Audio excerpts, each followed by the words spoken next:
Good morning, it's 10:01 on Friday, December 1st, 2023. Wow, December. Here we go. We're calling this meeting the Wichita County Commissioner's Court to order. Let's just jump right into it and go to item number 1, which is discuss and review jail maintenance projects and work orders. Chief, what you got? I don't have an update, and I was out majority this week, but further than everything's running good, there's no major things going on in the jail. We did get the wainscot put up in that classroom. I was showing Mark the picture, and that, I think you've seen it, we talked about it, and it looks, it's brown, it looks good, it blends in good. So that was one of the projects going on. But as far as the jail maintenance, I don't know of any outstanding or any major things going on. Well, that's easy. They were even complimentary of the building last night in the town hall meeting, so. Work. What now? They were even complimentary of the jail building last night. at the town hall At meeting. where? Town hall meeting. Oh, Yep. There were five? Six. There's 6 people. There's 7, including Judge Gossam, too, so. All right, so then, does anyone have any questions or comments on this item?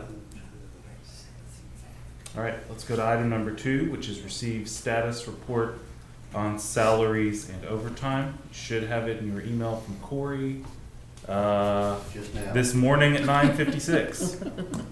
No, do you have an update on it? Yeah, apparently I attached the wrong folder file. Oh, and then I don't have it. Okay, you can consider me. Man, that went- No, it's okay. Yes, there's still some overtime. Need it. Do you want mine, Will? I don't need it. Yeah, if you don't mind. It just seems to keep going I up. printed the one you sent off Wednesday, but I didn't know there was a 7-minute-old update. Well, when you're late, you get the late emails, so I'm still sitting there.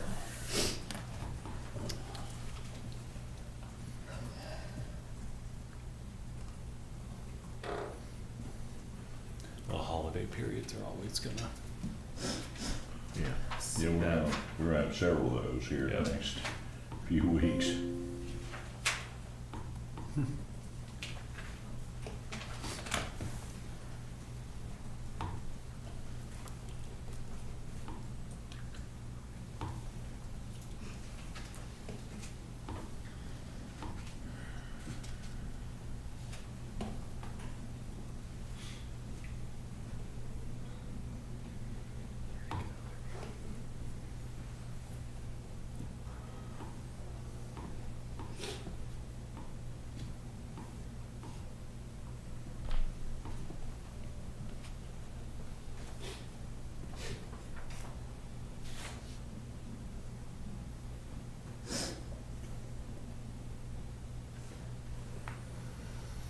Chief, this has average daily jail population at 461. I don't believe that's correct. And I know we talked about this last week. What number do you have? This morning I showed 492. Okay. Which is still down from the 500 and some odd that you. Yes. Okay. It has trended down. I think last week we sent 35 Okay. off. So. That'd be the first time we'd be below 500 in quite some while. time. Yeah. Yeah. We had one new start, and we had one terminated, and we had one given up to only the end of this month. Okay. I'm going back to Fort Worth to take a job there. Looking at our year-to-date numbers for the budget, we're 561's running still below where it should be. So we should, even with all the overtime, we still continue to trend the way we are, which will be good.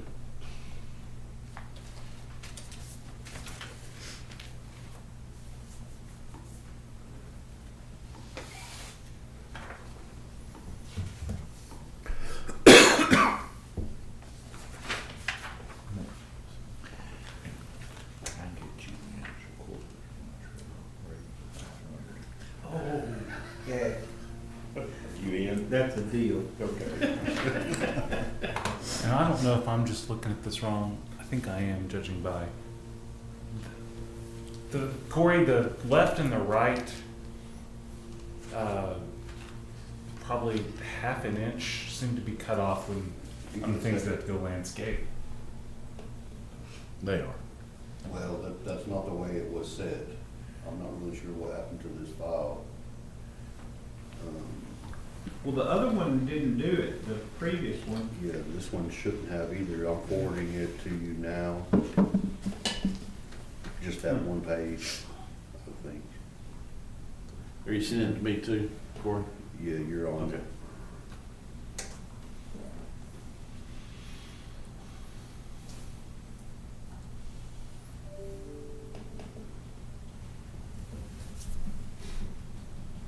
I will have to say, the new phones, we can actually get internet in here, and Oh, good. we can read it.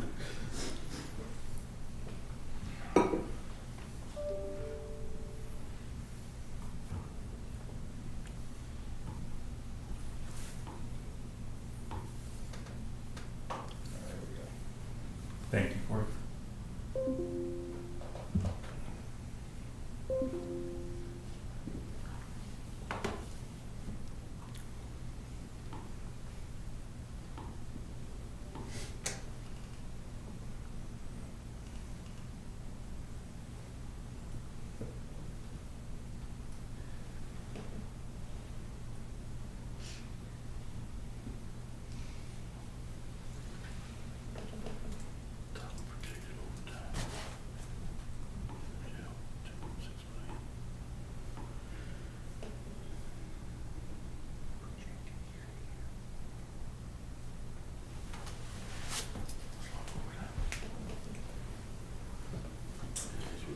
Yeah, I was looking at the projected year in for overtime and regular salary and the difference there for 561.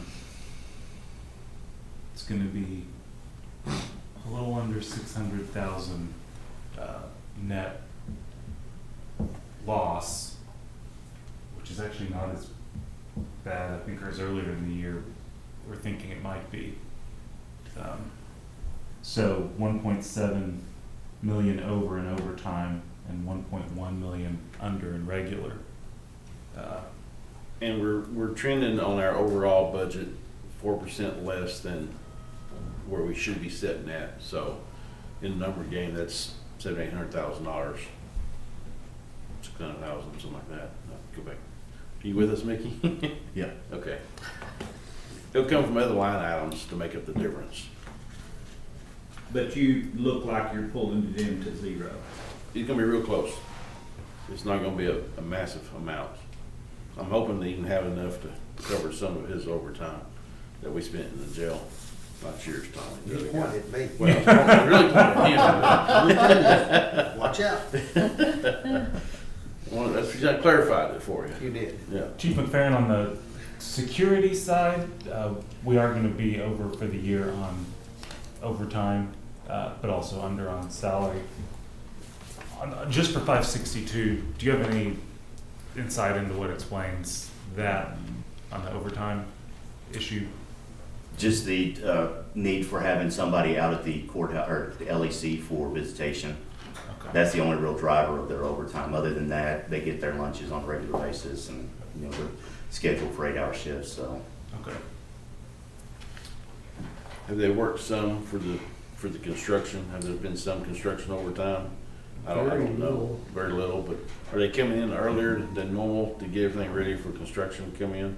Not that I'm aware of. No, I think I'm that not- been normal, I think. Okay. Excuse me. I'm still looking.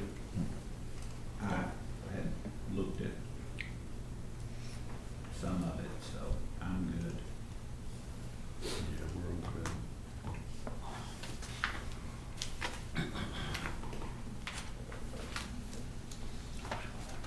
Y'all good? Yep. Okay. All right, then let's go to item number, oh, sorry. Are there any comments or questions on this item? All right, let's go to item number 3, review and discuss regular bills. Let's see, Margaret, you sent that Wednesday at 8:08. Was that the Yes. only version? Okay. Yes, sir.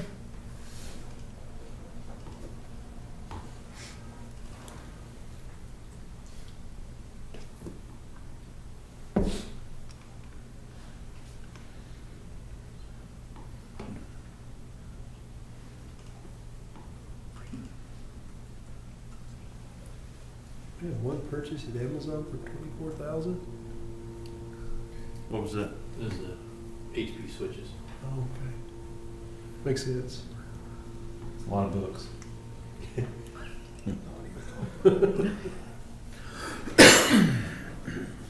Those Cyber Monday deals. Yeah.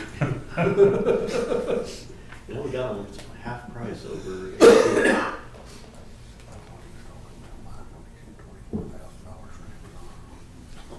Which one?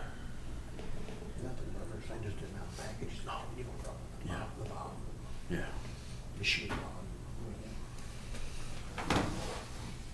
Talked to my wife about the volume of Amazon packages. Yours too, probably. Grandkids.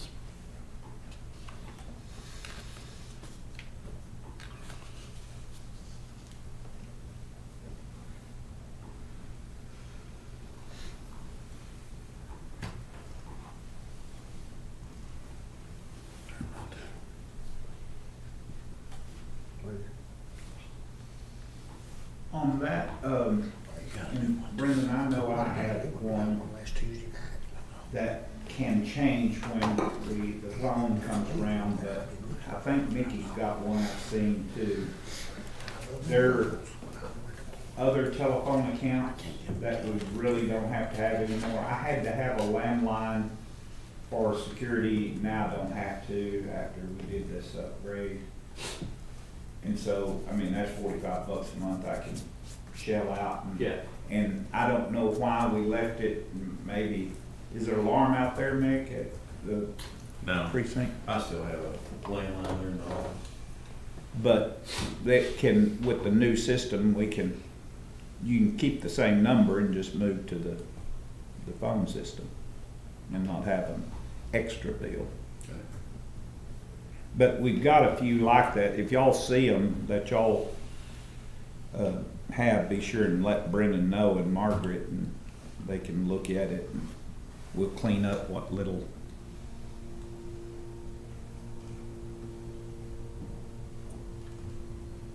No jury payments on this one? No. There will be on the next one.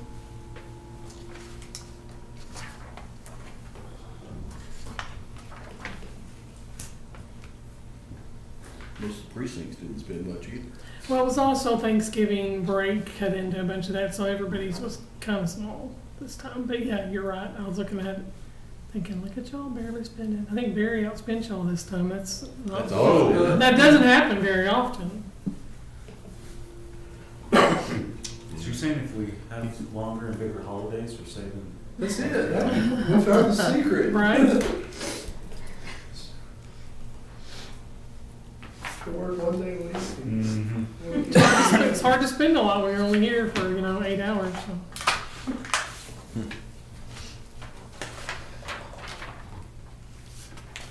Wouldn't be an overtime problem.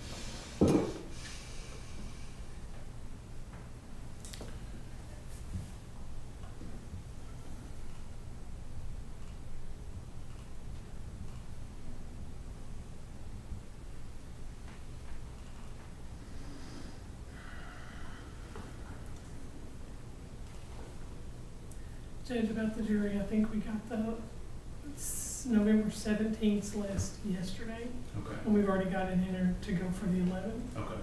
But that's the latest one we've received. Okay.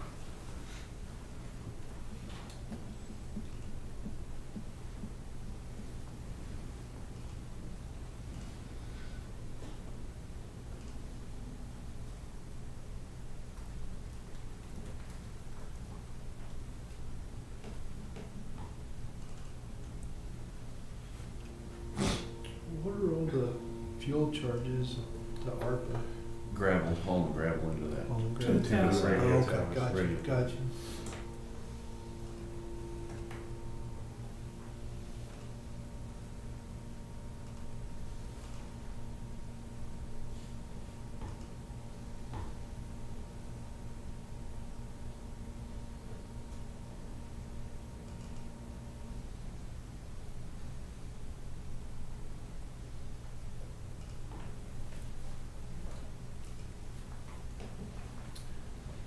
We were trying to get Jeff to pay for all those out of his precinct. I was just gonna get in line, I mean, He decided he didn't want to.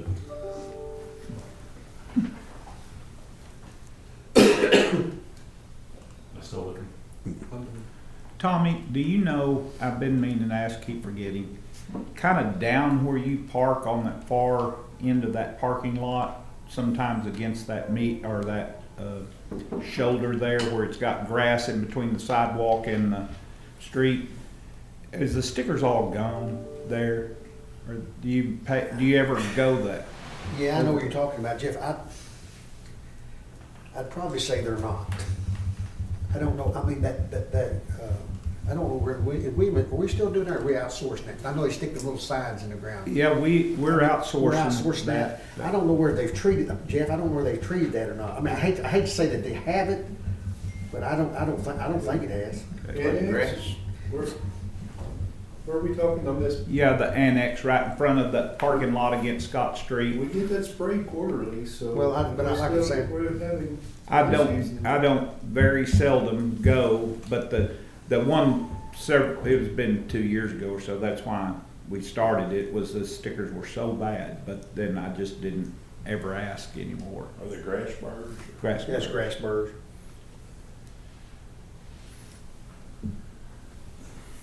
Tommy, kick your shoes off when you walk. What'd What'd you say, Barry? Kick your shoes off when you walk along there. That'd be a way to find out. Kind of hurts. Test that for us. We're just trying to keep people from jaywalking. Yeah, yeah. Mine They were planned intentional. Talk about shoot yourself in the foot.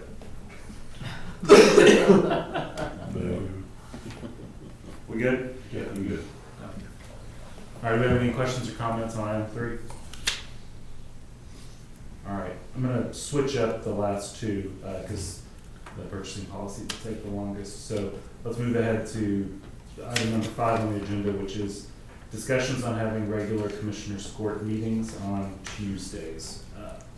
So I wanted to get the court's take on, starting in 2024, moving our regular meetings, which today have been on Mondays, to Tuesday mornings. A couple reasons I'd like to do this.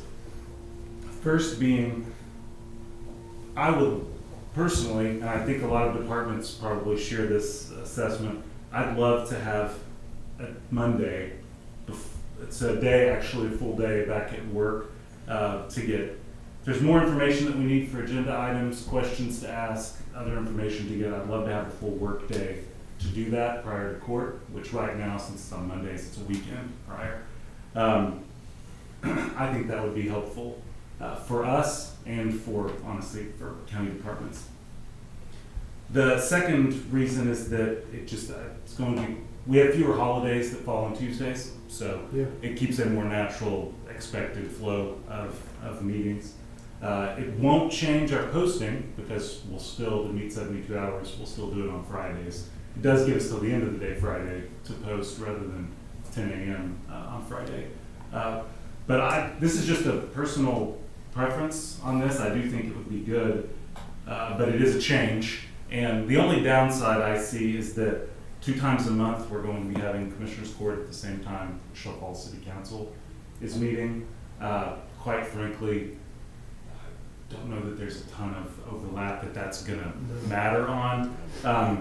If there's 2 very big days, big things happening in both places, we live stream, it's recorded, it's on the website. Folks can come back and watch one or the other. News media shouldn't have a problem getting to both. So that was the only downside I saw. But that, One other downside Okay. is when we have different conferences, they usually start on Tuesday. okay. But I like it I think Tuesday would work out so much better with first of all, we'd have a chance to review the agenda, and we could actually get things on the agenda up till Friday. Yeah. And then have a chance, we'd have, we'd have a chance to review the agenda too on Friday. And if something was missed, or we didn't have the right documentation with it, which happens fairly regularly, we can get that corrected before we come in on Monday. Yeah. Also, Commissioner, most of your conferences that start on Tuesdays are a holiday week, where the holiday is on Monday. Yeah, So it's there's a lot of them. difficult to. Yeah. There's, I kinda like going to some city council meetings and expressing some Well, and concern about certain things, I but just got a text from Lynn Walker who said that Wichita Falls City Council is moving to evening meetings. well, they're gonna discuss it. They're going to discuss it? Okay. So, I don't know that they're moving there. He did, that's one thing he wanted to discuss. new county judge, new mayor, we just. That's the way that usually Well, works. that's a good point. I had seen that and I forgot. I'm glad he reminded us that. I don't have. I don't have a problem with it either, I guess. There's a lot of advantages to it, There more is. advantages than disadvantages. It puts everybody's fairly For us, rushed it's Monday just- because you've got that normal answer to the email, look at what's going on, and all that can be settled out by the time Tuesday rolls around. I think that's the biggest advantage in my mind. Reading the agenda over the weekend, you can't really reach out and research anything that you have Yeah. questions about. Monday morning, you're rushed trying to do it. I Yeah, agree. 2 hours trying to get everything squished in, and right behind him. Yeah. it's hard some days. Well, then, this is on the agenda for Monday to set what our regular meeting date's going to be for 2024, so Is every Tuesday a regular? yes. Yeah. So if y'all think of anything over the weekend or hear anything that might change that, we can discuss it. You know, if you do it for a month and you have a problem, you can always, you'll know more about it after you do it a while. Yeah. Can we just go ahead and look at our conference schedules for this year? and What would that be, about just 2 a cancel the year court for mark that or week? something? Yeah, Debbie's got a calendar, Mark. I think she can kind of tell you where they're hitting. Well, and I'd still like to keep the flexibility to, because there's some where only one person's going and we wouldn't need to cancel that, or to make the Friday before the regular Next meeting. Friday before, Yeah. Yeah, that would be fine too. And it's only a couple of years, I think, isn't it, Mark? Maybe West one or two. Texas, And VG Young are typically the two. VGO, and maybe judges and commissioners. So, okay. Y'all think about it over the weekend. If you've got anything come up, we'll discuss it on Monday in regular court. But okay, I just wanted to, any comment? It works out great for us on Tuesday because, we don't know what we're walking into always on Monday. Yeah. Well, we have an ideal, but Yeah. I think it helps everybody to have the Monday to catch tie up. up any loose ends and catch up. So, okay. All right, thank y'all. All right, then let's move to the last item on the agenda, which is discussions on the Wichita County purchasing policy. Commissioners, I think all of you should have received, Commissioner Watts went through it with a fine-tooth comb and provided some comments and some questions, and so all of you have access to that. I think the best way to do this is going to be to just go through it with his questions and his How did you comments. send that, Jeff? I just saw it while ago. I can't. Morgan resent it. Did Morgan? It's right there. Oh, okay, all right, yeah, I just saw it, I couldn't put it down yet, there it is. And so if anyone has anything else that they want to chime in on that's not in his stuff, by all means do it, that's what this time is for. But from the standpoint of not having to go page by page on everything, I think just looking at his stuff and addressing it and discussing it is the best way to go. So on page 6, in 1.1, had a couple of comments on the third paragraph, which right now says the purchasing process is not instantaneous. Time is required to complete the steps required by state law. He brought up that sometimes in special emergencies, which I'm guessing you were talking about, the purchasing process does need to be instantaneous. I think what we meant there is that for the 99% of the time, there's already a process in place to do it. But to clarify that, I think we could just add in those circumstances in front of that, and it gets to what you're talking about. And then the second sentence is, in order to accomplish timely purchasing of products and services at the least cost to Wichita County, we should add at the least cost and best value. As you brought up, that's what we're always trying to achieve as a court. Least cost that never gets delivered is not the best value, so that's. One of the things too, and Corey or Margaret, you may know, do you know where this document derives from? This purchasing, the judge and Cheryl went Yeah. over it for about 6 months, and they took a lot of. Who wrote it I initially? mean, who wrote it, drafted it initially? Probably came from another county or something. The majority of it, I do believe, came from, I mean, I don't want to speak out of turn, but it's legal language that came from other counties who have already adopted these policies and got these, started.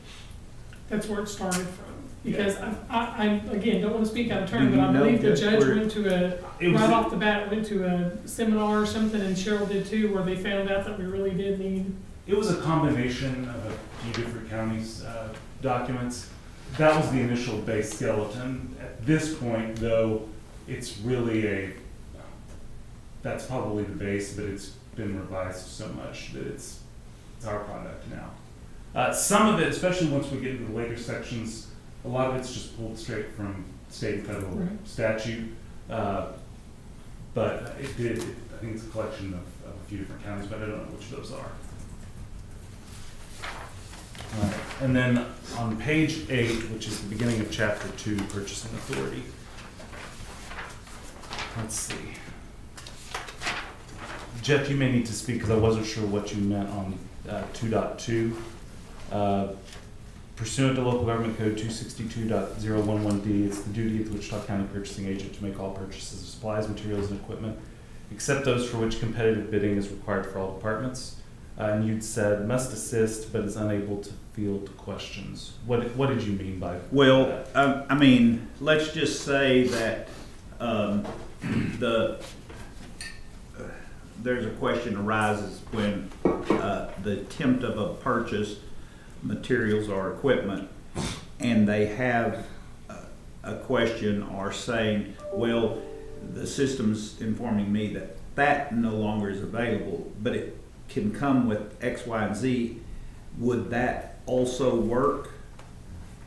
Well, in my mind, what that then is going to facilitate a person that after I've done the work and I've passed it to the purchasing agent is asked a question from the vendor, then it comes back again to me.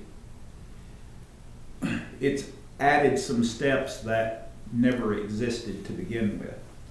I think that the way that it works now is, in that type of situation, is the way it would still work. The purchasing agent wouldn't be getting in the middle and serving as the middleman unless you had asked him or her to do so. So in that example, something comes back and needs to be changed. You're still the one trying to figure out what you need, and then just that last step of getting the PO done or getting the RFP drafted, you could then go to the purchasing agent to handle that. It's just that very last step. They're not interjecting themselves in the middle of trying to figure out what the specifics are unless you ask them to. But where does the benefit of the best value, least cost come into play? Ultimately, when the court makes a decision on to approve it or not. If The it's, purchasing agent would never have any implementation of that? if it's less than 5,000, so it's something that's not coming before the court, then the purchasing agent would.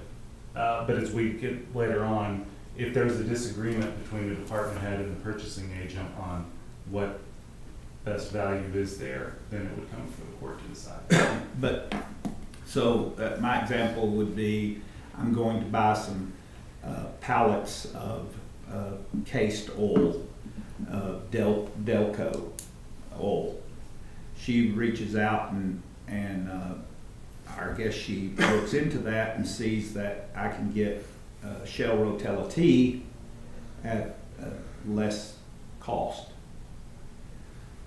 How is that what I'm envisioning is happening at some level? I didn't reach out and see it. I've got Delco in all my stuff, so she finds that I can actually save $2 a gallon. I think that no, because that changes the fundamental item that you're looking for changes. I think what the purchasing agent might do for you in that case is you've been getting X brand at a certain place for years at $100, and they're able to go and find, well, we can get you the exact same thing at this other place for $70.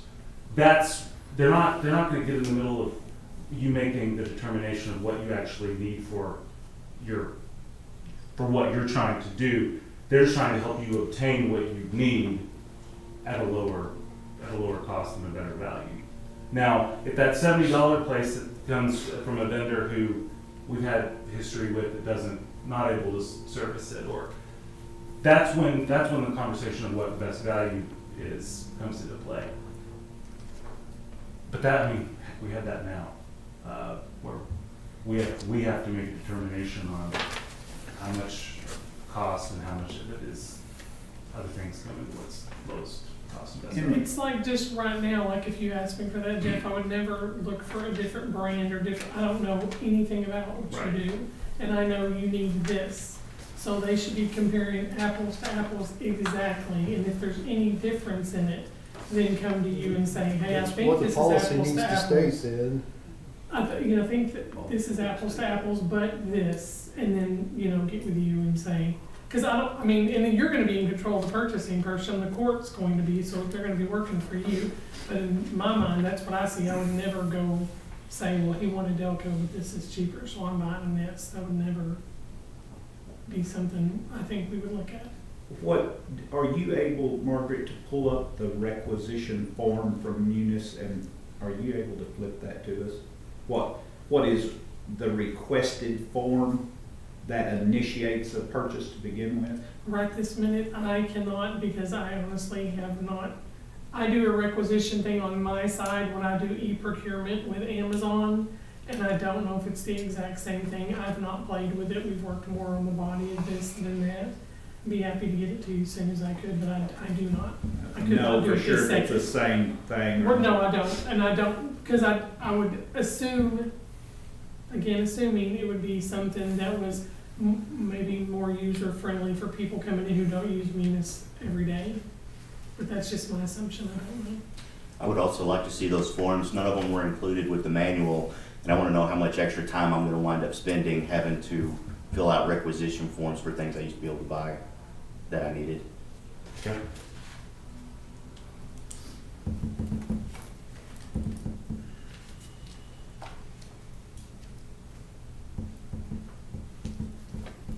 And then on the next sentence, it says, the purchasing agent must purchase or lease all goods and services, including maintenance and repair for all departments. I think part of it got cut off on what your notes were. Mine Jeff? is that the maintenance and repair M&R, is too complicated of a venture for a purchasing agent. Yeah, I have a substantial amount of maintenance and repair that happens each year. That's gonna be where we have the blanket purchase order, I believe, with everyone, so it's already, the purchase order's already there. If you're not going above the amount that makes you go to court, then it should just be fall under that blanket purchase order. That we should already have with all of our bid vendors at the beginning of the year, whether you're doing it with the city fleet or you pick Joe Blow's auto place, because that's where you go get everything done at. That's what we're talking about, having blanket purchase orders. I wonder if, I think I may be getting some insight now into where some of the discrepancies coming from. So when I see in both of those, and it's both of those is language pulled directly from Local Government Code 262, where the purchasing agent it's the duty to make all purchases, and then the purchasing agent must purchase or lease. In my mind, that's just at the logistical back end, they're the ones who are doing it. Similar to how accounts payable right now on the back end is the one who's doing or who's paying for the good of the service. And I think what y'all are reading that as, and correct me if I'm wrong, is that they're going to be the ones actually making the decision to purchase. And is that how that's part being of it, read? but- That's the but way I think the Some of courts it, interpret it. when we're doing maintenance items, we don't have the luxury of waiting around for time to fill out a requisition form and do all that. If I got something that's down, a piece of machinery, a air conditioner, whatever, we're running to whatever supply place that has the part and getting it. And then, I like blanket POs, but it's impossible to blanket the entire state of Texas with every place we purchase. And Because- you're correct, but I mean, you use almost all the same places. I It's know not we do. very often No. that we But go if- and get a new vendor. But if you have a fan motor that's out and you go to your 3 people that you normally use and you still haven't found it, you're gonna go to the next 3 people looking for it here in town. If I find So you it- can get it done today. And that's covered in the emergency section, Correct. which we'll and get to then later. when you get back, there's gonna be something else you have to go back and get because Yeah. obviously something else is broken. Yeah, anytime you've ever done anything. Oh, yeah, and that was my question, like GP fixes so much of our stuff out there.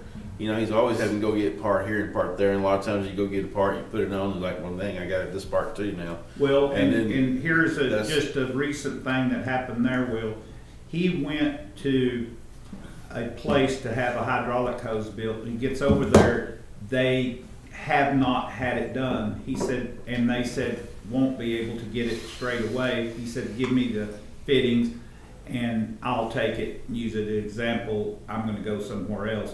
Well, in that instance, there would have need to been a switch pulled in order for him to ever be there at the first place. And I heard the same exact story from somebody else outside the county, that they too went for a hose and they had delayed it and put it off.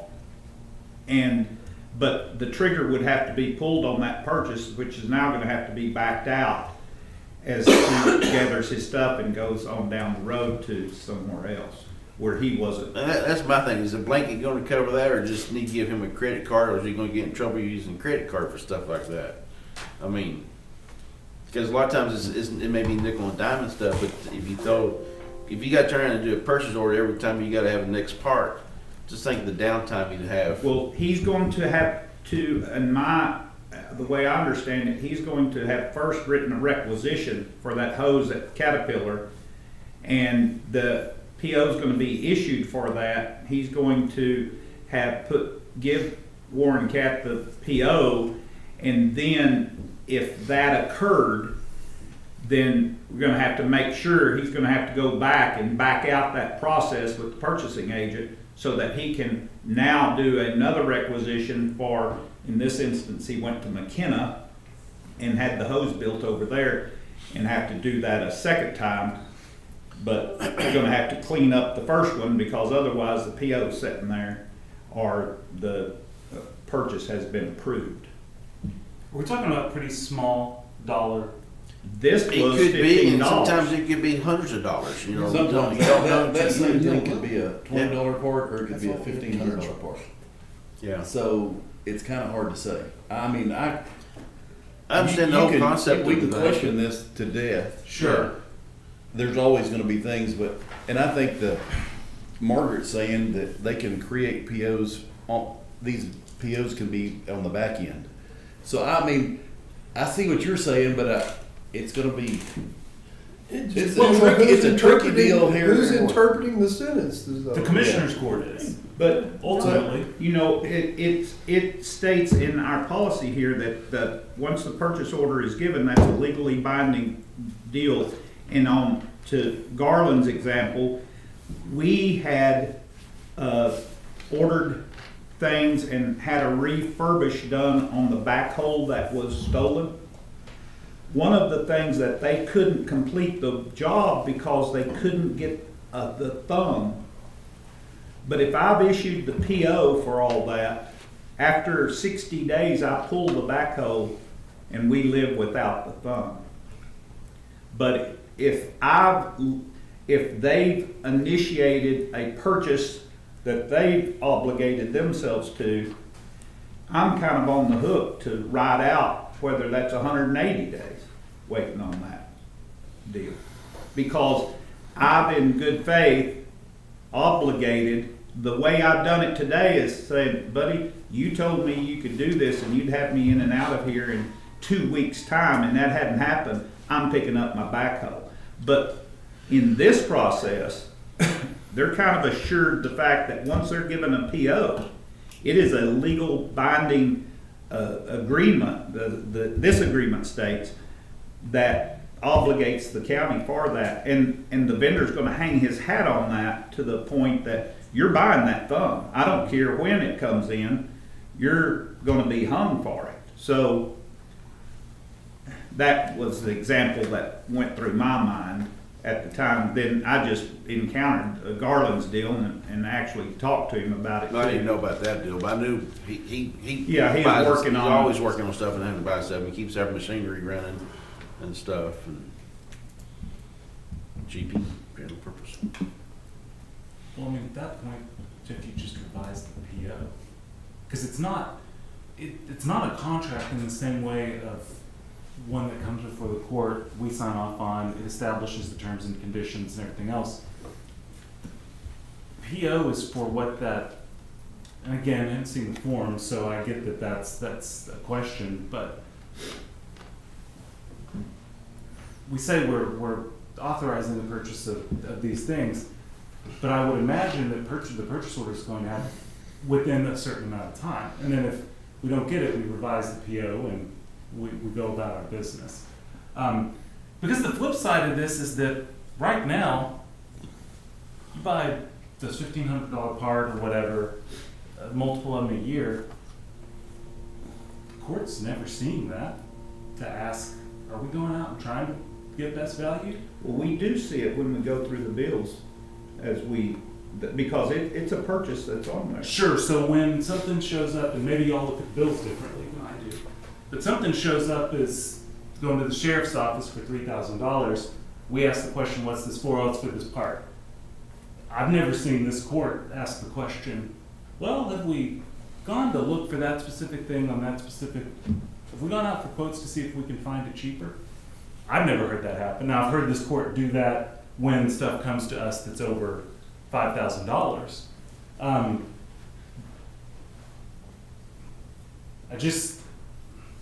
I think that we're hung up in the weeds, which matter here, on the ways that it could hurt our ability to keep doing things the way we're doing, which I understand, but I also think that to some degree, this helps put eyes of somebody else on to make sure that we are occasionally checking and going out and seeing if we are getting the best value. But that's, in essence though, Jim, it's only the best value on the thing that I've been buying. There may be a lot better value, but if the purchasing agent is not required to flush that out, then have we really? I can pretty much tell you that, like, for example, dine is something we use all the time at home for lambs. I was looking at Amazon and I can find $3 difference per gallon, and I can show you 20 companies that use it. And now, who can get it to me the quickest, or who has it on the shelf, say Atwood's versus, and I'm paying $2 more? Did I really do anything? But could I use dog dine? It's $54 a gallon instead of $74 a gallon. So is that ever brought to the attention? I'm going to, best case scenario, go through those 20 vendors and save me $2. But is the dog dine the exact same dine that has the lamb picture on the front of it, is the one with the dog picture on it? And now then we're talking some real savings. But Jeff, But we're not going to be doing that. did you save $2 an hour? Or did you save $2 in the time you spent? No. Your time is valued No. the time you spent looking for that? No, I You know did, that you lost it- money on that deal. It impeded it. Of course, in that instance, you might or might not be going off label, you just don't, you know. It could be, but not necessarily.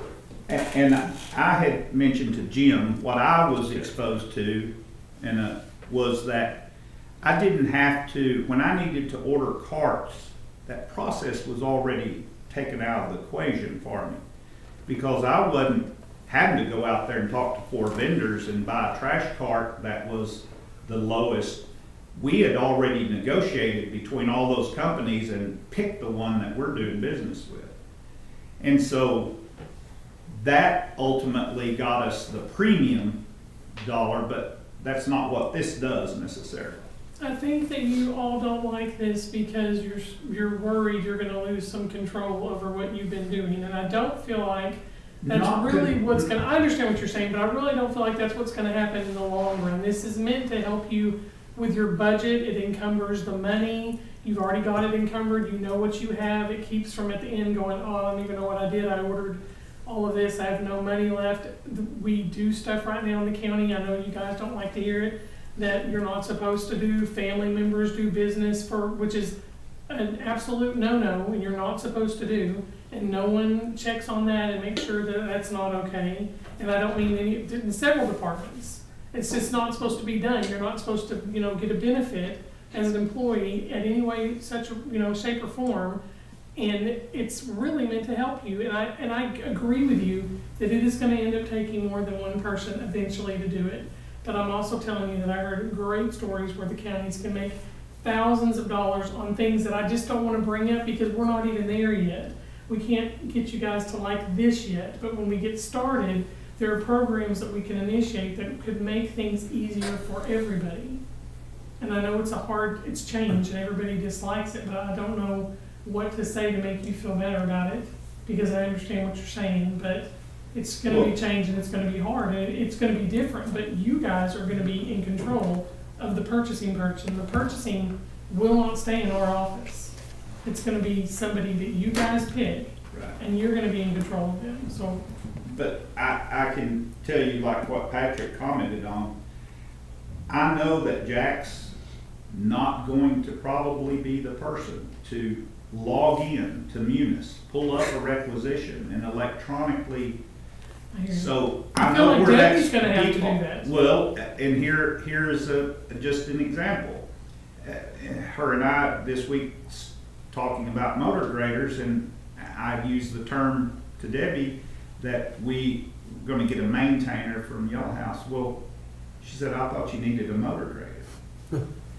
And so that's Right. what We we're don't up know. against, I a hear lot of you. issues. And, There is a lingo, and that does make it. I can't tell you the number of times I've called, over the 20 years I've worked, that I've called a guy from the precinct and said, what's a so-and-so? I have no idea what it is, but I need to know what it is. I'm paying for it. And I'm like, I'm not questioning what you buy, but I have no earthly idea what this is. Can you tell me what it is? You're gonna have to be involved in saying what you need. I mean, there's no getting out of it. And I know it seems scary, but you guys are obviously gonna do what you'd like to do, but I just feel like it's gonna end up being a better thing. It's gonna be growing pains. It's gonna be, I don't wanna say as hard as Odyssey or Munis, but all that stuff that took a minute and everybody was like, oh, but it's gonna happen. There's no getting over it. People aren't gonna like it because they're not gonna be able to just call and do exactly what they wanna do when they wanna do it. But most counties do not. We are not a small county. We're not a huge county, but we are not a small county. And most counties do not allow anyone to do the things that we do. Anybody right now can call Wilson Office Supply and buy something repeatedly for $4,999.99 over and over and over, and nobody is gonna say a word until their money's gone. And it is your budget, 100% it's your budget, and you know what you need to spend your budget on. It is meant to help you. I've worked under a purchasing system pretty much my whole life until I got to the county. I've seen it when it works well. I've seen it when it goes rogue. A lot of this, the way I'm reading this, it gives way too much power to one person to go rogue. And when it goes rogue, you don't get anything done. I understand, but it's gonna be your person. Well, I mean, You It guys are doesn't in say charge of that, that 'cause person. even right here, it says, it is the county auditor's duty to adopt the rules and procedures necessary and implement state law approved by the commissioner's court. So right now, you've already said it's the county auditor's duty and responsibility, and it's really not, it's the commissioner's court's duty to adopt any rule. Well, I think that the purchase order going through our office, I think, is basically what that's talking about. I mean, they're not gonna be in our office. They are gonna be right now, Yeah. but they're not going to be there. I don't know where you're gonna put them, but they're not gonna be in our office because we can't audit purchasing right now because we are purchasing. So we can't do what we're supposed to be doing. Yeah, and like we talked about a couple of weeks ago, that Well, would that's be. not what it says. Even 2.3, it says in the auditor's office, in the auditor's office. Well, and a couple of those were, and we haven't gotten to those yet, but Jeff had brought those up, and those were part of a former draft of this before we had a meeting about a month ago on it, and looking at moving towards the purchasing agent in the future where we adopted, those just need to be out of there already, because that way this document transfers over if and when we decide to adopt a county purchasing agent under 262. Don't get me wrong, I'm all for a purchasing policy. I think it has great benefits. But what I'm reading, I'm scared to death that it is going to hamstring us when we have particularly maintenance issues. So in Road and Bridge, in the jail, Brendan's World, building maintenance. But it's also your policy and your policy to cancel at any time if you feel like it's not. And that's one thing that We're trying to kind of write scares it, me. we're trying to get it where we're all happy with it, Right. and we know we can function within it. It scares me for what he said, exactly what he said, and then the next paragraph goes into the punishments of it. Yeah. Yeah. Yeah, if That's- you don't take it to the purchasing agent, we're gonna file So- charges against you. That's a part of it that really scares me. I think at some point in time, this county is gonna go to some type of purchasing policy. Having the people up here be in charge of it is the best thing to do to give them peace of mind that they can control it and make it work right. But when you throw that in there about what different charges we're gonna file. Well, we already have a purchasing policy, but it's for 5,000 up. Yeah, if you don't, I mean, that's if already. you don't purchase to the purchasing agent, Yeah. we're gonna file charges against you, take you to jail. And I think at some point in time, the state will probably legislate that we have to have a purchasing policy. Yeah. It- I can see it, I can see it. Well, because some county somewhere will do something that causes that to happen. That's how that works. But This is probably gonna be more of an editorial than anything. But is there any way right now to quantify or validate that we have elected officials, appointed officials, department heads who arbitrarily, who do not spend money in a reasonable and prudent fashion? Big old question, and here's the answer to it. And if there is, and let me tell you something, and if there is, they should have been brought in here anyway. And I said this when I took office, told this Judge Gossett. If I go somewhere and buy something, go to a conference and end up buying a set of golf clubs on a county credit card, drag me into that grand jury. We police ourselves. And let me tell you something, even items I buy under $5,000, if I'm gonna get a hold of Mickey, I'm gonna get a hold of Jeff, because I know at some point in time, hey, when y'all sat down over on Friday or sometime during the week and it comes up over, and someone says, what did Tommy buy this for? And Jeff and Mickey can say, let me tell you why. Talked to Tommy about 3 weeks ago. We already have filters and mechanisms in place to head off what supposedly we're gonna go out there and complete and resurrect a whole new office that'll have a purchasing agent that will probably pay $65,000 or $70,000, who'll have to have an assistant because she'll take off 2 weeks a year for vacation. And then once the workload gets too hard or too heavy, the assistant will have to have an assistant. I just don't know why. I guess I'm looking for what they call an empirical relationship. And an empirical relationship, we used to talk about this a lot in internal affairs, is a cause effect. Where's the cause?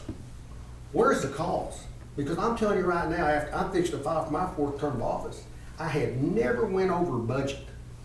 Jeff had to come here and say, Jeff, I'm over this line, I'm in here with my hat in my hand. You never went over budget because of excessive spending.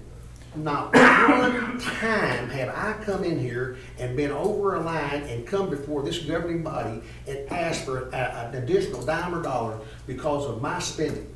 And furthermore, I've got 2 executive assistants for a sheriff's office sitting on both sides of me. Both of them are chiefs. I've got a great chief deputy, and I also give credit to another great guy, Kenny Gregory. We get ready to buy something, we do our homework. We do our own homework. When I get on the phone with Jeff, I say, Jeff, hey, we found this for far less. Hey, it's a good product. We've looked at the reviews. I don't know why we think we have to add this when really, the first question I asked 3.5 minutes ago, there was a long pause. There's nothing to validate that governing officials in county government are out there arbitrarily spending money in a irresponsible fashion. And I'll tell you something else. There might be some program, but put this in place and come back a year later from now and the purchase agent says, you know, Jeff, I saved Jeff $7,000 on that motor grader. I saved Mark $3,500 on a brush hog, and I saved Barry X amount of money on a 3-yard dump truck. I mean, a year from now, how do you validate what you have saved? And I guess what I'm getting down to, what they call CBA, cost benefit analysis. And here's the deal: does the cost exceed the desired benefit? I don't see it. I don't see it where it can hold up to CBA. I just don't think we're trying to find a solution to a problem that we currently, and I use the word currently, come in here 6 weeks now and we got 4 or 5 elected officials went out here and done something stupid with some money. Listen, and someone said, well, Tommy, do we need to wait for that? Well, here's the deal. Based on who we have in county government, I think we're all trying to look for the best value. I think we've all got past the point that this has been the biggest dichotomy in government anyway. There's a hell of a lot of difference in a good buy and a good value. You can buy yourself a $5 motorcycle helmet, but you won't know it's a good buy or good value until you're laid out down there down the roadway at 11th and Broad. And that paramedic's leaning over you, and you're conscious enough to have a conversation with that paramedic. That's where we're at on good values and good buys. At what point will you realize you made them? You'll realize it upon impact. You never know. Yeah. Or you'll never know it, Barry. But the point I'm trying to make is that there's filters in place, Judge, that even items under 5,000, a letter opener, or I tell Jeff, listen, our money counters.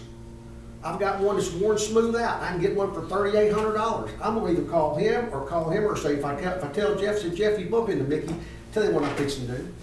So when y'all are sitting over here, there's oversight already in place. Tommy, I agree with you right now that there's that, but the same unanswerable question also goes the other way. If you do end up with someone who is not as diligent as you are about, and as diligent as most officials are around here, of letting folks know that they've done their homework, that they've checked on it, that they're looking at it, we might never know that. And because there's not an independent set of eyes looking at it, asking the questions. Or what my vision was for this was, there's not someone else out there whose job it is to try to help. If the help is wanted on going out and knowing how to do RFPs for things that are larger. I understand what you're saying. Heck, I don't know that I disagree with it. But we've got one unanswerable question that the answer is also we don't know, because Jeff brought this up a couple of weeks ago. We don't have any clue on what the cost-benefit analysis of this would be, because quite frankly, how would we right now until we were to do it? Now, that's not, again, this body will decide if this is a road we want to go down or not. I think that we've got, and maybe my glasses on this are too rose-colored, but we do seem to have two fundamentally different, coming from places looking at this, of all of the bad things that could happen to hamstring us and keep us from doing, whereas I'm coming at it from, I think that this could be a jumping off point, a trampoline to help to help do the job even better, so that you have to spend less of your time trying to run down potentially whether or not this is the best value and what the best product is. You could, if you wanted to, get some assistance with that. I don't think we're in disagreement. It's just what flexibility do we get in maintenance type operations that are way different than office operations? And I'm gonna answer this on Jim's side. Whatever you want it to be. Yeah, 'Cause and you're the we're one not- setting the rules. We're not happy with this. So it's really whatever you want it to be. Yeah. But I do think, and I'm kind of the odd, I'm not usually the one that doesn't gripe a lot. I'm gonna bring in my drum set. I sat through meetings with Jim and Cheryl, and me and her butt heads quite a bit in the past. I can see that there's a lot of good reasons to have this, because I do think it creates more transparency for the taxpayers. But I don't like the fact that if it's gonna hinder the way we do business at all, and I say that maybe we do need to hinder the way we do business, but I don't want it to slow us down to where it costs us money. In I'll some put it that way. cases, we probably do need to be hindered, but if you're, Right. if you're working, if But- you're doing a maintenance type operation, you don't have time to mess around. You gotta get it done. And I'm one of the ones that, I can tell you, I spend hours out of my day looking for the best value, even at other departments. And I'll spend a couple of hours doing research to find a better price on stuff. There's some people in this county that don't do that, or don't wanna do that.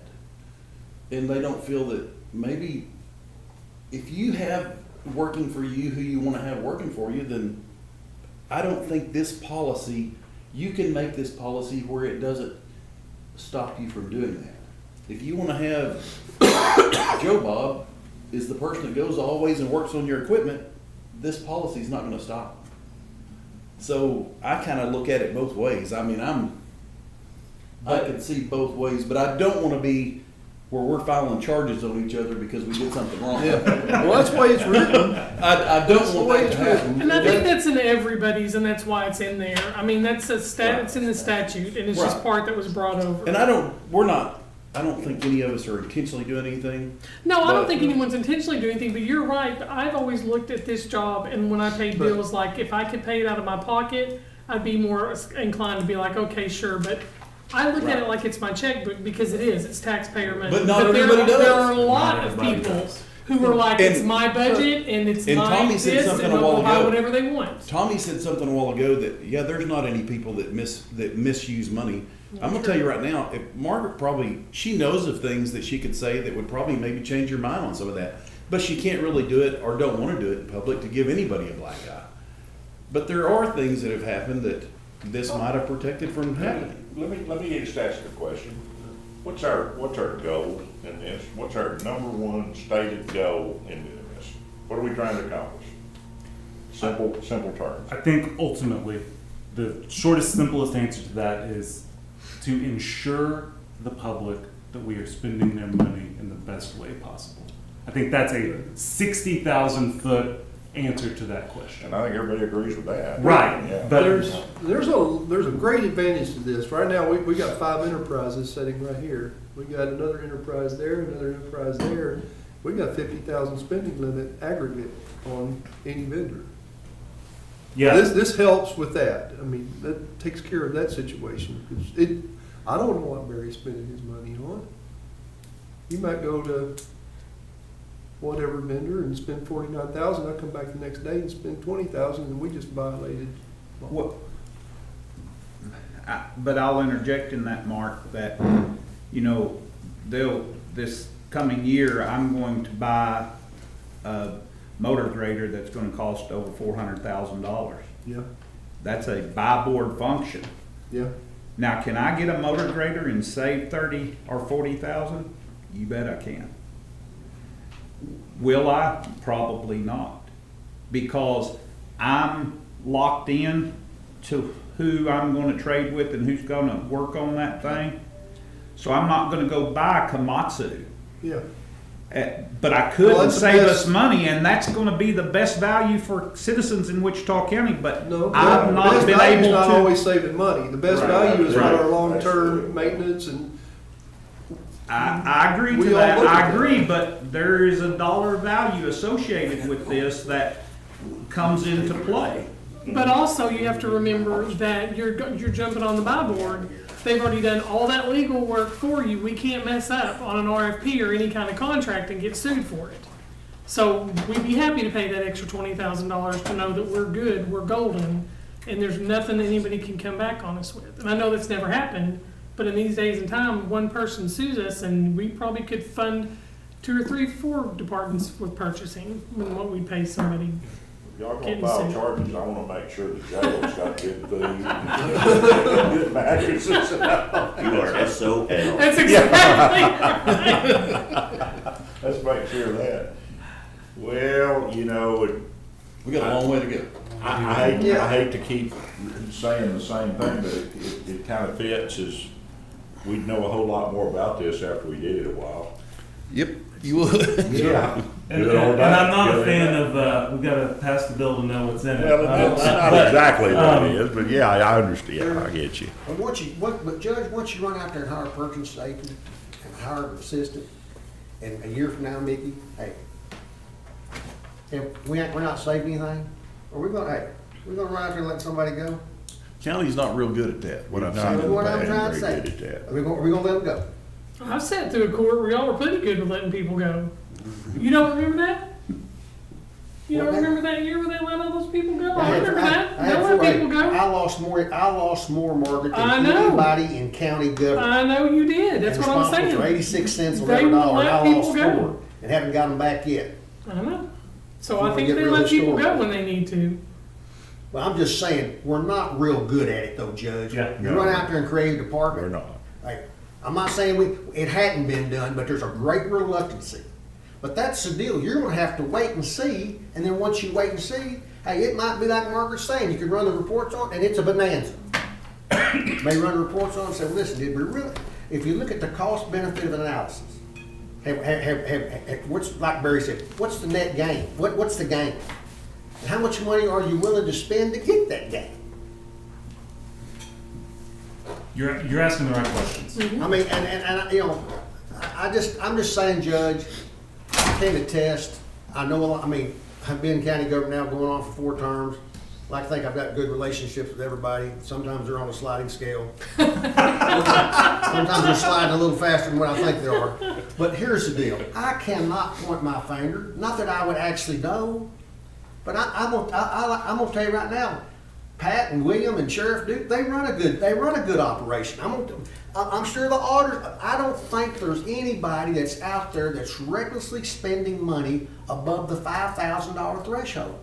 And then the other side of the deal is, and I know Margaret, you can jump in here and correct me if I'm wrong, is me and the purchasing agent, we kind of got this going on, and then we bring it in here under $5,000, then all y'all end up wearing a referee shirt and a whistle, referee and me between the purchasing agent, and then you make the purchasing agent look bad or make me look bad. Well, some degree that already happens, but, You know, yeah.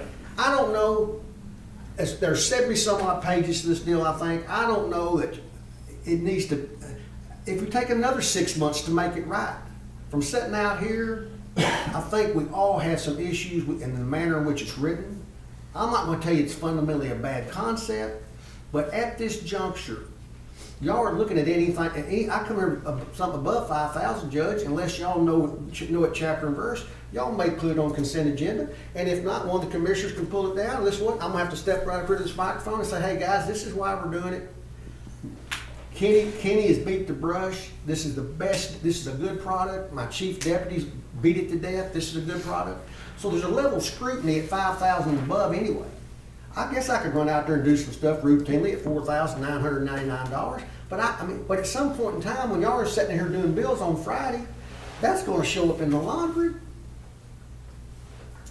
But I've never once tried to buy something at $4,999 just because I wouldn't have to justify it. Well, that too. Yeah. No, Well, it happens.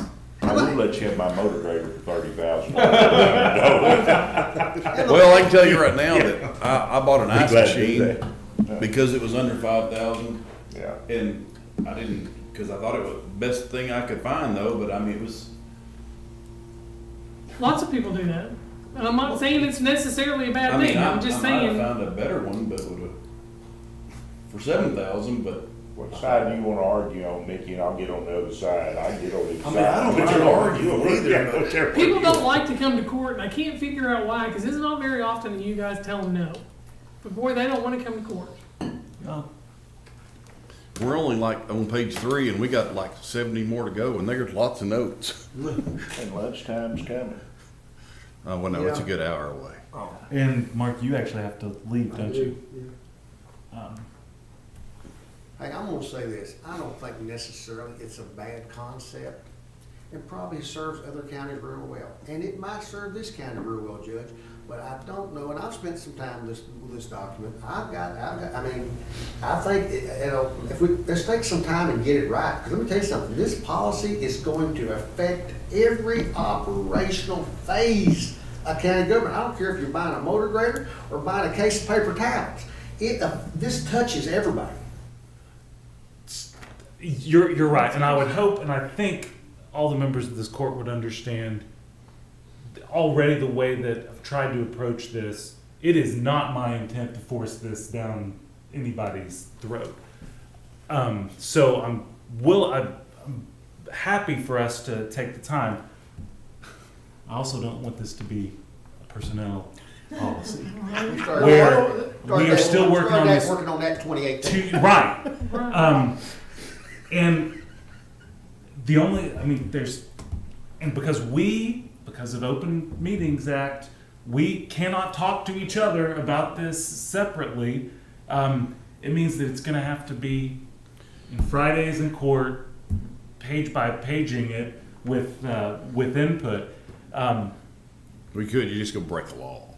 But evidently we can break the law Let's in not lots do of different ways. You're gonna go to jail if you do. Well, and that was one of my questions on this page here that we were on. Are we required to adopt? We are not. So if we choose to adopt a purchasing agent under 262, then all of that stuff in that subchapter B comes with it. So if we choose to do it, we do have to adopt the whole thing. Okay. If we don't choose to go with the purchasing agent, then no, we don't have to adopt it, and that specific section doesn't apply. Now, a lot of the stuff that's in that section still does apply, it's just in other places in code. But no, Jeff, we are not required to, And then purchasing remains in the auditor's office. and purchasing remains in the auditor's office. Because that's the way state law is set up now. If we adopt it, and then we choose to get rid of it, it's in the auditor's office. If we don't move forward and don't do anything, it's in the auditor's office. You can't really move it out of the auditor's office Nope. without having a policy. Correct. Right. And I think it's And we can't I think it's audit better what to we're have it doing out of the because we're auditor's doing it. office. Well, and Can't audit yourself. Right, and Sharon correct. said that last week or 2 weeks ago. Yeah. Tommy, you asked this question, Jeff asked before me, but a couple weeks ago, and For it's 2 minutes. it is I know, I'm trying to ask him. it's not the question, but it is an important one. Is this a solution in search of a problem? Now, We sound like federal government. You well, gotta and do that's that. and that's what I don't want us to be, and I said that to Jeff when he brought it up a couple weeks ago. Yeah. But that It's comes not from working. Yeah, it's not. I don't think it's a solution in search of a problem. Again, I think it's a trampoline. I think it's a point for us to be better. Now, if this results in us hamstringing and becoming more problem, then no, then we haven't accomplished anything. At which point, the court could scratch the whole thing. We go back to what we've had. But I know that Commissioner Beecham needs to leave here in just a second. I'm very clearly getting we want to make sure we get this document right before we adopt it. So if that just means we are going to be doing a section at a time for the next 4 Fridays, I mean, we can do that, but. We mentioned personnel policy a while ago, and yeah, that became kind of a joke because of how long it took. But you know what? I think we came up with a pretty good one.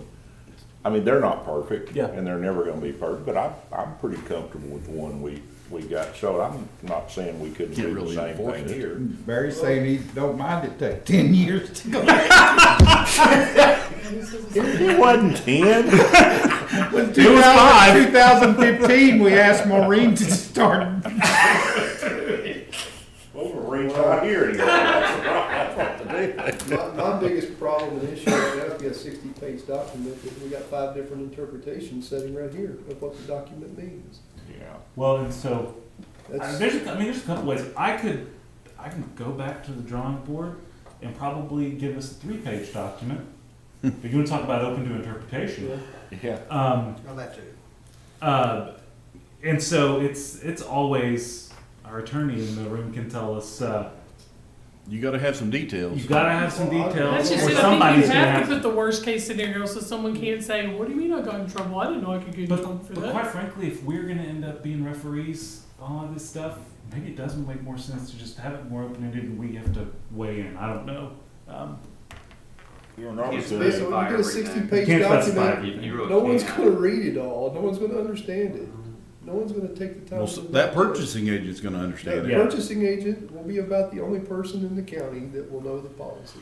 But the biggest way that the judge really and truly was, his heart in this whole thing was to make this office a branch that would help the commissioners and help the department heads find the best and most transparent dollars out there. You know, the best thing for the citizens.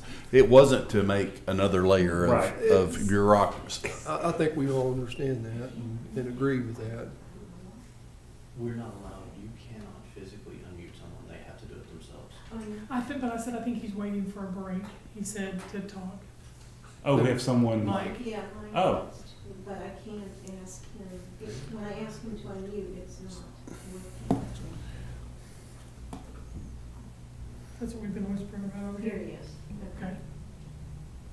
That gave me trouble one time. You had to keep giving me permission. Is he unmuted? Yes, he's. Hey, Mike, can you hear us? You know, he speaks so softly on the I phone know. that sometimes he's probably speaking, we just can't hear him. He'll come to my door and it's like, Well, if he jumps in, we'll hear him, but, I'm gonna check the big, I'm trying to figure out how we wanna move forward. Do we just wanna? We Well, made I it was- through chapter 1, and we can, I don't know that we made it. I don't think we did anything, we just argued a lot. Of this that would be acceptable without it being the whole thing. That's what I was just trying to run through my mind.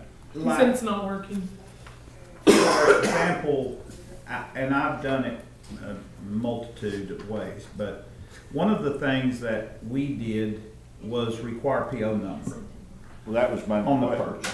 Would that would be a part of it. And, Yeah. and then that satisfies when Margaret says, you know, to make sure that money's sitting there, or that money's pulled out of where it's parked and moved over to checking, so we're not writing insufficient funds from operating accounts. PO, acquiring a PO sets aside that money, it obligates it, and it's letting somebody see instead of just hitting them out of the clear blue, an invoice showing up and saying, so crap, where'd that come from? So if I'm going to Let me ask Electra to you get a this truck question tire, about I call PO. in and get a purchase But order. that would be one of those places, if it's one of your normal places, there would be a Yeah. blanket purchase Blanket order one there. there, yeah. So, And I'm not gonna lie, I don't know this, every single step you take when you get back from buying that tire yet, Well, a because lot I of, can't just change so looking through much. my bills, I But- full well Right, realize but there'll that be a blanket purchase order there for Yeah. you to use. 90% of what we do repetitive. Right, I mean, Mark's got it. We, yeah, so maybe if not we 90, did- but if we 80 issue a probably. PO, like say here in December, but we don't receive the item, do we encumber the money from this Yes, fiscal year into the next? yes. So we are actually going to do encumbrances across. We have been since Cheryl's been here. Yes. Good. And that's why, and if you noticed on, I think on Monday when we did the purchase, or when we did the bids out for the HVAC, when we accepted It's the from bid, it this- said that it was from the 2023, so that we could encumber Encumbrance. across. Good. As long as you get a purchase order. If you don't get a purchase order, then No, I no. get that. But No, in concept, this is all great. He wrote his. It's just where do we tweak it to where it'll actually function well? that's a question only y'all can answer, I think. What was it again? I said, in concept, this is great, but we need to tweak it to where it'll function The devils are in the details. because. Now, on a blanket PO, there's no requisition required? Again, I don't want to speak out of turn because it's changed too many times, and I honestly don't know how that was gonna go on the back end, or if that's one of those ones that on the back end it goes in there. I don't know, I'm sorry. Yep. One of the things that worked really well as far as maintenance at the city, when we had blanket POs at our different wholesale houses or whatever that I would go to, we didn't have to do anything, just go. In the purchase meetings, and- in the meetings, we talked about blanket POs, but different dollar amounts for different locations. Yeah. The Yeah. problem is, a blanket PO for Caterpillar might be a lot different PO than Atwood's. Yeah, but But you don't But typically all I've do- done in that equation in my mind is created some salaries on top of, because all the work's done for the year. So if I have a PO to Caterpillar, I've just now taken that workload away from a purchasing agent, and she's still on the clock and she's still drawing her check, but she's not looking at any of the things I purchased at Yeah, Caterpillar. I envisioned the blanket PO being for the smaller stuff. things, Yes. yeah, we Go to typically- Ace Yes. Hardware. It's not gonna be for big Typically- things. I think I was limited to like 4,000 or 5,000 for a particular location in the city. So we'd run Lowe's up really high because I'd buy a lot of concrete and stuff. But see, Josh has mentioned to me at Bruckner's that the city keeps a blanket PO out there with them, so all their maintenance is run through on that blanket PO. Yeah. Well, in my mind, what's that? How's anybody looking at anything? Yeah, All and the- that's All the game in town to really to take care of mags. Well, Under warranty. I mean, But any invoice, the invoice is gonna come through, there probably would be a blanket for repair. I'm sorry, I was thinking you were talking about a big, huge purchase. But I myself look at every single invoice that comes into the county, whether you pay it with a credit card or whether it comes through on a bill or however it comes through. I literally check every single bill the county has, every juror payment. Someone sees it. I mean, I was talking to people at those conferences where some of those people just kind of thumb through their stuff. We don't do that here. I literally look at every single thing that comes through, every one of them. There's not an invoice, a bill that you can go buy, if it's charged and you spend county money on it, I looked at it, or God forbid I'm in the hospital, Cheryl looked at it. One of the interesting parts of this discussion is the fact that we actually started our Friday court sessions to go through these bills and do exactly what we're talking about on that. That's how all that started. and I tell you where that stemmed from was Danny Moore was a fraud trained CPA, and he always told me that we should physically lay eyes on those invoices because then And we I found a don't bunch of have, stuff. I don't have my guys going to True Value and Iowa Park and getting something for the house that got slipped in on the screws and nails. We'd sit at that big table and we would actually go through the invoices, and what we found, first of all, when we first started, we were still getting a fuel surcharge on a bunch of deliveries, and we cut a bunch of that out in about the first 30 days we did it. We found several people that had put that on when fuel prices were high. Well, good grief, diesel was back down below, like $2 or something, and we were still getting a fuel surcharge. And that's exactly why that got started. It was the same concept that we're talking about, just done on a different level. Yeah. Okay, Mike sent me a text and would like me to say what he wanted to say. Mike said, I really just wanted to say that at the end of the day, as a taxpayer and a voter, I'd prefer to be shown that tax money was spent in the most fiscally responsible manner rather than be told, trust me. And I think that's the value of a policy and a person whose sole person it is to ensure that. That's all I wanted to say. I don't think anybody disagrees. I think we all agree with that. Yeah. I think that's good, it's just trying to find the best way to do it. I understand. Yeah. But yeah, we already had that's what we were doing when we started that deal, because we didn't have time on Monday, just had to go through it. We looked at every invoice. No, you know, it's hard. It's hard when you have a million phone lines, when you have a million electric meters and gas meters and all that. I mean, it's very hard. It's hard when you try to read the city of Wichita Falls water meter bills because they named it something completely dumb that makes no sense. We have about 3 bills that say tax assessor collector, and one of them is because it's juvenile and it's across the street from that building. I mean, they won't change the name. We can't change the name on them. I mean, that stuff is hard to do.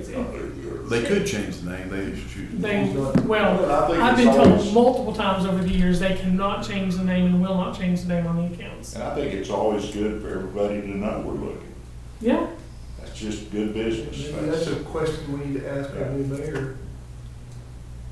If it's really causing problems for us.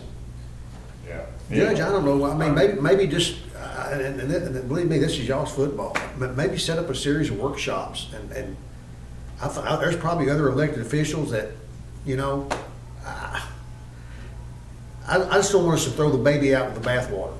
I mean, it may be a good, it probably is a good concept, but is there gonna be, but at times, are you gonna operationally hamstring elected officials because of certain hoops they've got to jump through?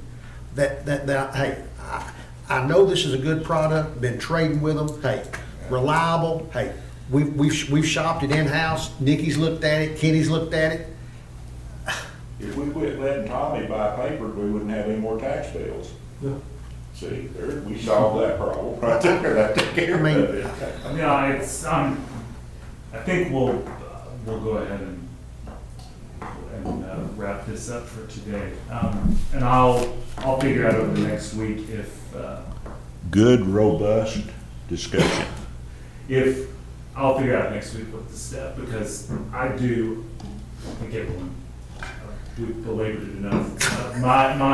What my heart and desire and end goal of this is for, I think, is one that's probably shared by everyone here, but there's a lot of heartburn over how we get there, and that's understandable. So I'll see if I can get some times for it and still get us where we're trying to go. So out of 15 chapters, we made it through one. We made it through one. We didn't make it to it. We Well, argued about it. no, we made it all the way through one. We made it through half of the two. So there you go. I don't know that we made it through any of 2.